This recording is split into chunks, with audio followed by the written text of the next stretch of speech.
আজি গণেশ চতুৰ্থী। সমগ্ৰ বিশ্বতে ভগৱান গণেশৰ উপাসকসকলে আজিৰ দিনটোক গণেশ চতুৰ্থী হিচাপে যুগ যুগ ধৰি পালন কৰি আহিছে। এই গণেশ চতুৰ্থীৰ বিষয়ে বিতংভাৱে জনাবলৈ ওলোৱাৰ আগতে এটি অনুৰোধ, যদি প্ৰথমবাৰৰ বাবে আপুনি আমাৰ চেনেলৰ ভিডিঅ' চাইছে তেনেহলে চেনেলটো ছাবস্ক্ৰাইব কৰি কাষত থকা বেল আইকনটো টিপি অল কৰি দিবলৈ নাপাহৰিব।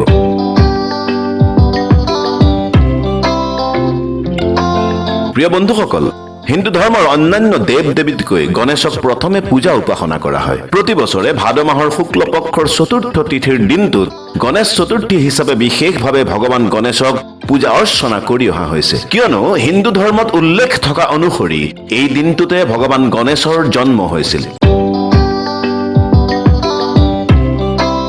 হিন্দু ধৰ্মাৱলম্বী লোকসকলে বিশ্বাস কৰা অনুসৰি ভগৱান গণেশক পবিত্ৰ মনেৰে পূজা অৰ্চনা কৰিলে জীৱনৰ অভাৱ আহুকাল আদি দূৰ হৈ সুখ সমৃদ্ধি প্ৰাপ্তি হয়। ভগৱান গণেশৰ উপাসকসকলে এই দিনটোত কিছুমান নীতি নিয়ম বিশেষভাৱে মানি চলাটো ভাল বুলি বিজ্ঞ লোক তথা পণ্ডিতসকলে কয়।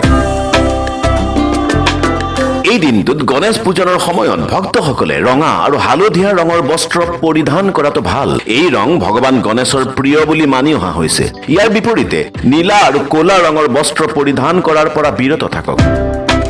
পূজাৰ সময়ত বুন্দিয়াৰ লাড়ু আগবঢ়াবলৈ নাপাহৰিব। ভগৱান গণেশৰ ই অতি প্ৰিয়। আনহাতে পূজাৰ সময়ত কোনো কাৰণতে তুলসীৰ পাত আগ নবঢ়াব।